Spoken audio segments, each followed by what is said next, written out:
Hi, it's Ian again for Lizard Learning. In today's lesson we'll be looking at terms and definitions of words that we use in our everyday language. Now you'll be familiar with some of these easier terms and definitions, but there'll be others that you're not familiar with. I want you to pay attention and try and remember as much as you can, because there'll be little quizzes along the way just to test to see how well you know these terms and definitions. So let's get started.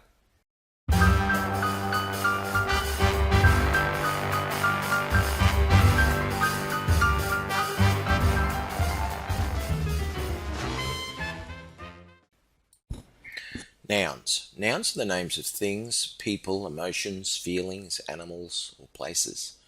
Examples could be bed, Brisbane, tiger, Mary, loneliness, or fear. If a noun starts with a capital letter such as Mary and Brisbane, it's called a proper noun. If it doesn't, we call it a common noun. Okay, verbs are the most common type of verbs are the action or doing verbs such as run, jump, climb, and so on.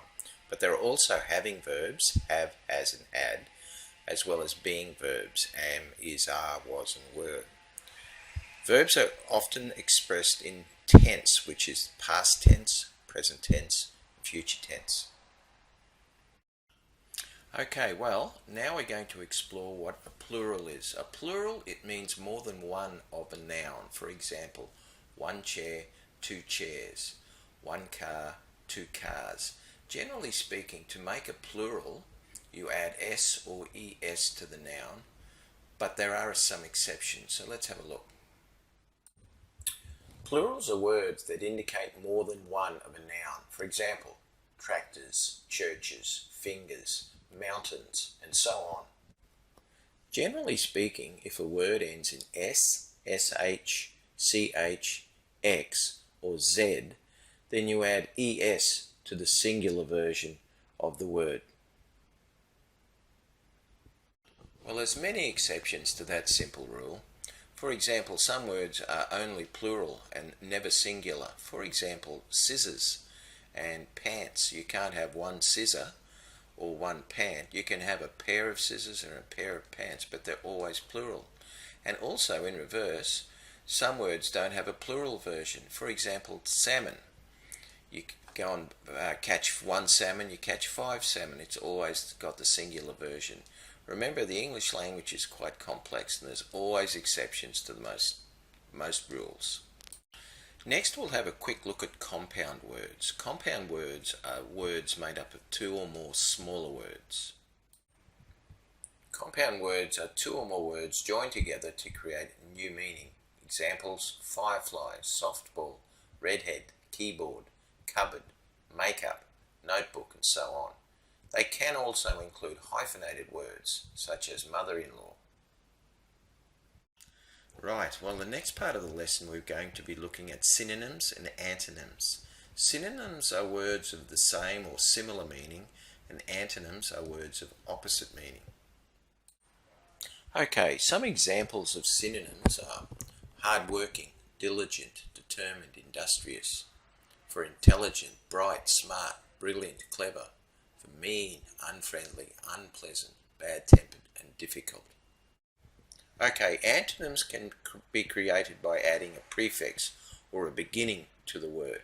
For example, happy, unhappy, satisfied, dissatisfied, possible, impossible, and so on.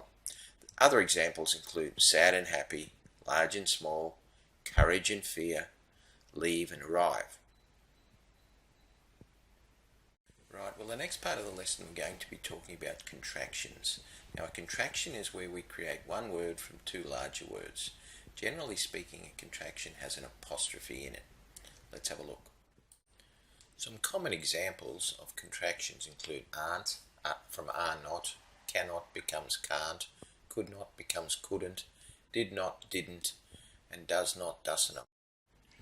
Okay, well, it's time now to check to see how well you've been paying attention. I want you to look at the sentence. There are 3 nouns and 2 verbs in the sentence, and I want you to try and identify them. I'll give you a couple of seconds to have a look through the sentence and do that. Okay, well the nouns are Simon, which is a proper noun, school and bell, and the verbs are arrived and ran. Hopefully you got them all.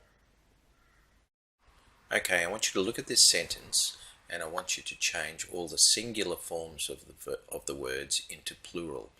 I'll give you a couple of seconds to do that.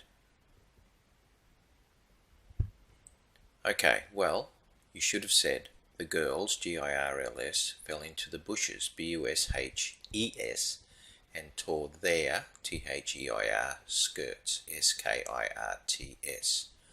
Remember that bush becomes bushes, because bush ends in an sh. Okay, well the last part of the lesson is where we're going to look at what pronouns are. Pronouns are simply words that take the place of nouns, and they're used a lot in our language and they're very common. Let's have a look at them. Personal pronouns take the place of nouns in sentences. Example: I, we, his, her, us, them, our. They are used to avoid repetition in sentences. Example: Tom rode Tom's bike to Tom's friend's house on Saturday. Tom rode his bike to his friend's house on Saturday. Okay, have a look at these two sentences. This is Jack. Jack is my brother. I don't think you've met Jack. Angela. This is Angela. Angela is my sister. Have you met Angela before? Have a think how you could use pronouns to make those sentences more easily read and how you can use them to stop repetition. Okay, this is Jack. He is my brother. I don't think you've met him. This is Angela. She is my sister. Have you met her before? Well, that's all we have for today. Hopefully your understanding of definitions and terms used in English is a little clearer. We will be doing lots more of this in the near future. So until then, bye for now.